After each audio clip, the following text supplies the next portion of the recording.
আমাদের বর্তমান প্রজন্মের সন্তানরা নবী না চিনার কারণে নাস্তিকদের মিছিল এখন অনেক বড়। নাস্তিকদের বাজার গরম হইতেছে। এটা হলো রসুল না চিনা, আল্লাহ না চিনা, বরজখ না চিনা, আখেরাত না চিনা, না বুঝার কারণে নাস্তিকদের বাজার গরম হইতেছে।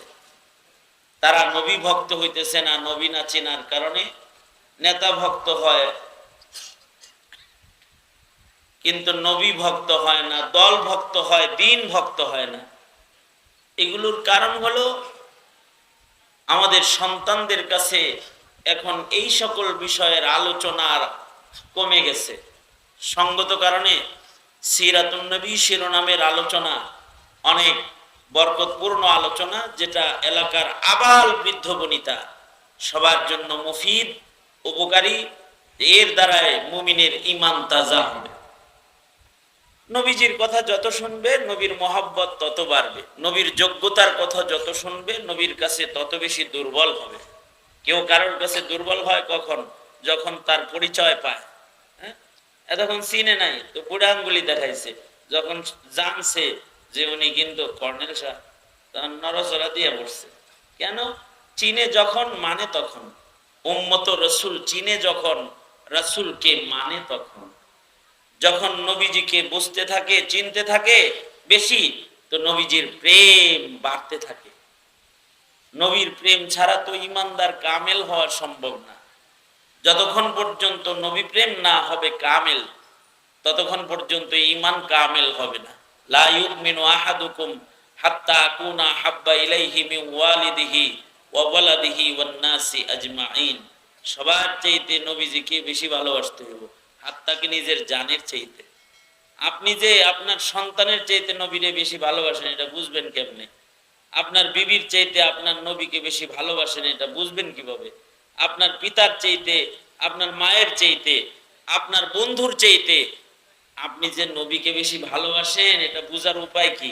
কাসেম নানুতুবি রহমতুল্লাহ আলাইহি হুজ্জাতুল ইসলাম সুন্দর একটা মূলনীতি বলছেন যে নবীর উল্টা যদি বাবারে দেখো, তখন যদি বাবার মহব্বত এত প্রবল হয় যে নবীর উল্টা চলে বাবা, অতটুকুন বাবার সামনে বলতে পারো না যে আব্বা এটা সুন্নতের খেলাফ, বোঝা যাবে তুমি তোমার বাবাকে নবীর চাইতে বেশি মূল্যায়ন করছো। তুমি তোমার সন্তানকে দেখতেছো খেলাফে সুন্নাত চলতেছে, তুমি এতটুকুন বলতে পারো না এই ছেলে এটা সুন্নতের খেলাফ, এটার কারণে আমি তোমার উপর অসন্তুষ্ট। যদি ছেলেকে এটা বলতে না পারো, তাহলে বোঝা যায় তুমি তোমার নবীর চাইতে ছেলের কাছে বেশি দুর্বল। বুঝেন নাই? কেউ তার বিবিকে দেখতেছে সুন্নতের খেলাফ চলতেছে, তো বিবিরে প্রেমের জ্বালা এটা আর বলতে পারে না যে এটা শরীয়তের খেলাফ বা এটা নবীর তরিকার খেলাফই চলা। তাইলে বোঝা যায় সে নবীর চাইতে বউয়ের ভক্ত বেশি। এরকম দেখেন ওই যে কিছু পুরুষ আছে, এরা দাড়ি রাখে না বউয়ের ডরে, মানে নবীর মোহাব্বত পাবে কিনা এই চিন্তা আনে নাই। কয় যে বিবির অনুমতি ছাড়া রাখা যায় আছে হুজুর, এরকম পাতাইলা ফতোয়া মারে, এরকম বলে, জিজ্ঞাসা করে বিবির অনুমতি ছাড়া দাড়ি রাখা যায় আছে হুজুর, বউ যে অপছন্দ করে। তার মানে বিবির ভক্ত কতটা হয়েছে, অতটা নবীর ভক্ত হয়নি। অথচ মুমিনের ঈমানের মানদণ্ড আল্লাহর রাসূল নির্ধারণ করে গেছেন, ততক্ষণ পর্যন্ত কামিল মুমিন হতে পারবে না যতক্ষণ পর্যন্ত সর্বোচ্চ মহাব্বত নবীকে না দেওয়া হবে। আল্লাহর রাসূল যেদিন এই কথা বলছেন, হযরত ওমর বলে কি, আল্লাহর নবী আমি বিবি বাচ্চা সবার চাইতে আপনারে বেশি ভালোবাসি, কিন্তু আমার নফসের চাইতে বেশি, এখন আমার জানের চাইতে বেশি ভালোবাসতে পারিনি। আল্লাহর রাসূল সাল্লাল্লাহু আলাইহি ওয়াসাল্লাম বললেন, তুমি এখনো কামেল মুমিন হও না। 2 মিনিট পরেই হযরত ওমর বলতেছেন, নবীজি আমি এখন আপনাকে আমার জানের চাইতে বেশি ভালোবাসি। আল্লাহর রাসূল বললেন, তাহলে তুমি এখন কামেল মুমিন হয়েছো। এই কেবল তুমি কামেল মুমিন হইলে। আল্লামা তাকি উসমানী দামাত বারকাতুহুম তিনি ব্যাখ্যা গ্রন্থে এই হাদিসের ব্যাখ্যায় তিনি বলেছেন ফাথুল মুলহিমের ভেতরে, উনি বলেছেন হযরত ওমর 2 মিনিট আগে বলল যে কামিল ঈমান উনি জানের চাইতে নবীর বেশি ভালোবাসে না, 2 মিনিট পরেই বলে যে আমি জানের চাইতে বেশি ভালোবাসি। তাইলে কি 2 মিনিটে ঈমান কামিল হয়ে গেল? অর্থাৎ 2 মিনিট আগে ওমরের ঈমান নাকেস ছিল আর 2 মিনিট পরে ওমরের ঈমান কামিল হয়েছে। বিষয়টা কি এমন?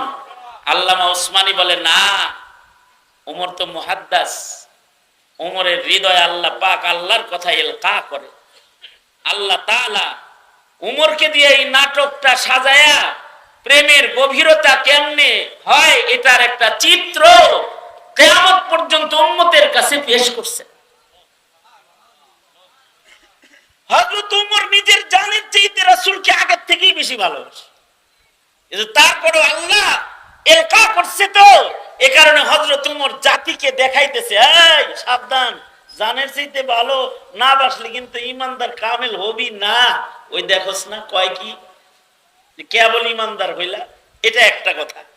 আর একটা কথা হইল যে প্রেমের আবেদন যখন দুনো দিক থেকে হয় তখন প্রেমটা জমে ভালো। আপনি খালি একজনকে ভালোবাসেন, হে কয় হ্যাঁ, তাহলে তার ভালোবাসাটা জমলো না। হযরত ওমর প্রেম জমানোর জন্য, যার সাথে প্রেম করলে আল্লাহ খুশি হয় তার সাথে প্রেম জমানোর জন্য হযরত ওমর প্রেমের আবেদন মাশুকের জবান দিয়ে বাইর করতেছে। অর্থাৎ হযরত ওমর বলতেছে জানের চাইতে বেশি ভালোবাসে না, এবার মাশুক বলতেছে আমারে ভালো না বাসলে কিন্তু ঈমানদার হবে না। মানে ভালোবাসার আবেদনটা মাশুকের মুখ দিয়ে বাইর কইরা এরপরে হযরত ওমর বলতেছে আমি আপনাকে আমার জানের চাইতে বেশি ভালোবাসি। অর্থাৎ আশিক মাশুকের খেলাটাকে আরো জমাইতে হবে কিভাবে, এর একটা চিত্র কিয়ামত পর্যন্ত উম্মতের কাছে হযরত ওমরের ঘটনা দিয়া আল্লাহ তাআলা পেশ করছে। আমাদের সন্তানরা এখন দলকে ভালোবাসে, নেতাকে ভালোবাসে, কিন্তু নবীর ভালোবাসা প্রকাশ করা জানে না, ধর্মের ভালোবাসা প্রকাশ করা জানে না। এই না জানার কারণটা হলো নবী সম্পর্কে আমাদের সন্তানরা বেশি জানে না, এ কারণে নবীকে সম্মান করতে পারে না। অথচ সিরাতুন নবী, আল্লাহর নবীর সিরাত আল্লাহ তাআলা কিয়ামত পর্যন্ত হেফাজত করবেন। কোরআন যেমন হেফাজত করবেন আল্লাহ তাআলা, আল্লাহ পাক যেমন কোরআনের প্রতিটি নুকতা অক্ষর হেফাজত করবেন, আল্লাহ পাক ওরকম সিরাত নবীজির জীবন, নবীজির জীবন আদর্শকে হেফাজত করবেন। আল্লাহর রাসূলের জন্ম থেকে মৃত্যু পর্যন্ত যা কিছু আছে সব উম্মত বৈশা বৈশা বলবে আর একদল শুনবে। বলা আর শোনার মাধ্যমে উম্মতের সাথে নবীজির সাথে মহাব্বতের তাল্লুক বাড়বে, আর নবীজির ইত্তিবা বাড়বে, আর নবীর সাথে তাল্লুক গভীর হবে। নবীর সাথে তাল্লুক যত গভীর হবে আল্লাহর সাথে বান্দার তাল্লুক তত বেশি গভীর হবে। এ কারণে নবী জীবনটাও পরিপূর্ণভাবে মাহফুজ, কোরআন যেমন মাহফুজ আল্লাহ তাআলা হেফাজত করবেন, সিরাতটাও হেফাজত করা হবে। মিলাদুন নবী যারা প্রচার করতে চায় তারা নবীর সিরাতকে দফন করতে চায়।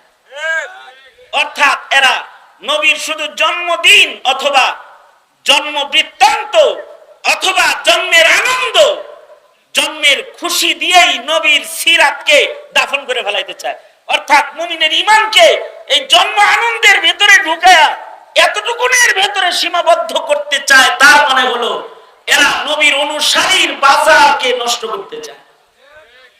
আর যারা সিরাতুন নবীর শিরোনামে কথা কয় তারা আল্লাহর রাসূলের টোটাল জীবনটাকেই উম্মতের সামনে তুলে ধরে। আল্লাহর নবীর জিন্দেগি উম্মতের কাছে যত খুলবে উম্মত নবীকে তত বেশি মানতে পারবে, বুঝতে পারবে, চিনতে পারবে। নবীরা, নবীদের ব্যাপারে আহলুস সুন্নাতি ওয়াল জামার একটা আকীদা। আমি আজকে লম্বা কোনো বয়ান করতে বসি নাই, দুইটা কথা শুধু, যে নবীদের ব্যাপারে আহলুস সুন্নাতি ওয়াল জামার আরেকটা আকীদা শুনেন।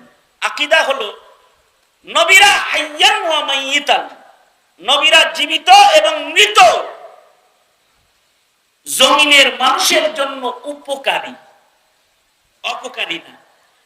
এই কারণে কোন নবীর কবরে মাজারে বিদআত নেই, কোন নবীর কবর দিয়েও কেউ ধোঁকায় পড়ে না। ওলি বুজুর্গের কবর দিয়ে ধোঁকায় পড়ে, সেজদা দেয়, কোন নবীর কবর দিয়ে এরকম সেজদা শিরিক বিদআতের ধোঁকা নেই। নবীরা হাইয়ান ওয়া মাইয়িতান, জীবিত এবং মৃত, জমিনের উপরে থাকুক আর নিচে থাকুক, নবীরা উম্মতের জন্য রহমত এবং উপকার। আমাদের নবী মুহাম্মদুর রাসূলুল্লাহ সাল্লাল্লাহু আলাইহি ওয়াসাল্লাম তো নবীদের সরদার। নবীজি মৃত অবস্থায় উম্মতের জন্য উপকারী, অর্থাৎ নবীজি কবরে থেকে উম্মতের উপকার করতেছেন। নবীর দ্বারা উম্মত উপকার পাইতে থাকবে কিয়ামত পর্যন্ত। হ্যাঁ, দুইজন পয়গম্বরের অনুসারীরা নবীর দ্বারা উপকৃত না হয়ে অপকৃত হয়ে গেছে, ইহুদি নাসারারা। একদল উযাইর আলাইহিস সালাতু ওয়াস সালামকে শিরিক করে আল্লাহ পাকের জুজ বানায় ফেলেছে, আর একদল ঈসা আলাইহিস সালাতু ওয়াস সালামকে আল্লাহ পাকের জুজ বানায় ফেলেছে। কারণ কি? কারণ হলো ওনাদের জীবনে অলৌকিক মুজিজা ঘটেছিল। হযরত উযাইরের মুজিজা হলো, তিনি একদিক দিয়ে যাইতেছিলেন, তো উনি মসজিদুল আকসা দেখে বললেন, এই অনাবাদী আকসা এরিয়া আবার কিভাবে আবাদ হবে। আল্লাহ তাআলা হযরত উযাইরকে ইন্তেকাল দিয়ে দিলেন। 100 বছর পরে আল্লাহ আবার জীবিত করলেন। বুঝাইলেন, তোমার জন্য 100 বছর পরে জীবিত করছি, এমনি সব আবার ঠিক করবো। এই যে ওনার জীবনের এই মুজিজা, এই মুজিজার কারণে উম্মত ধোঁকায় পড়ে হযরত উযাইর আলাইহিস সালাতু ওয়াস সালামকে আল্লাহ পাকের সন্তান সাব্যস্ত করেছে একদল। আর ঈসা আলাইহিস সালাতু ওয়াস সালামের আজব কিছু মুজিজা। একটা মুজিজা হলো তিনি বাপ ছাড়া জন্মগ্রহণ করেছেন। আর আরো কিছু আজব মুজিজা, আন্ধার চোখে হাত রাখলে চোখ হয়ে যেত, মরা মানুষকে কবরের পারে দাঁড়ায় ডাক দিলে সোজা কবর থেকে দাঁড়ায় যেত। এই যে আশ্চর্য আশ্চর্য মুজিজা আল্লাহ ওনাকে দিয়েছিলেন, এই মুজিজার কারণে উনি আসমানে জীবিত থাকার পরেও ওনার অনুসারীরা ওনাকে আল্লাহর ছেলে বানায় ফেলেছে, জুজ বানায় ফেলেছে। কিন্তু মুহাম্মদুর রাসূলুল্লাহ সাল্লাল্লাহু আলাইহি ওয়াসাল্লাম আমাদের নবী, আমাদের নবীকে আল্লাহ তাআলা শ্রেষ্ঠ পয়গম্বর বানিয়ে সারা দুনিয়ার জন্য রহমত বানিয়ে নবীজি ইন্তেকালের পরেও আলামিনের ভেতরে নবীজির ফয়েজকে আম করার জন্য, নবীজির দ্বীনকে টিকানোর জন্য নবীজিকে আল্লাহ তাআলা সর্বোচ্চ আজব মুজিজা দান করেছেন, সেটা হলো নবীজির ইলমের মুজিজা এবং নবীজির সিরাতের মুজিজা, নবীজির ইলম হেফাজতের মুজিজা, নবীজির সিরাত হেফাজতের মুজিজা। নবীজি চলে গেছেন ১৫০০ বছর আগে, কিন্তু নবীর ইলম এখনো যেমন রেখে গেছেন তেমন আছে। এটা নবীর সবচেয়ে বড় মুজিজা। এই মুজিজা যতদিন হেফাজত হবে ততদিন এই উম্মতের ভেতরে নবীর সিরাত ও ইলম হেফাজত হলে এই উম্মত হিদায়াতের উপর অটল থাকবে। আর যদি উম্মত নবীজির এই মুজিজা থেকে দূরে সরে যায়, এরা গোমরাহ হয়ে যাবে। এ কারণে আল্লাহর রাসূল বলেন, قال رسول الله صلى الله عليه وسلم تركت فيكم أمرين لن تضلوا ما تمسكتم بهما كتاب الله وسنة رسوله। আল্লাহর নবী বলেন, আমি চলে গেলাম, দুইটা জিনিস দিয়ে গেলাম, যতদিন এই দুই জিনিস ধরে রাখবা ততদিন গোমরাহ হইবা না, পথভ্রষ্ট হইবা না। আর যদি এই দুই থেকে দূরে সরে যাও তাহলে কিন্তু ভ্রষ্ট হয়ে যাবা। অর্থাৎ নবীজির ইলমের মুজিজার সাথে উম্মতের সম্পর্ক লাগবে। আমাদের দেশের সমাজের মানুষ, সাধারণ মানুষের কাছে দামি হলো যার টাকা বেশি, যার ডিগ্রি বেশি, সে দামি। কিন্তু শরীয়তে ইসলামে নর হোক নারী হোক, যার ইলম আছে সে দামি। তার সম্পর্ক নবীর মুজিজার সাথে হয়েছে, উম্মত হিসেবে সে দামি।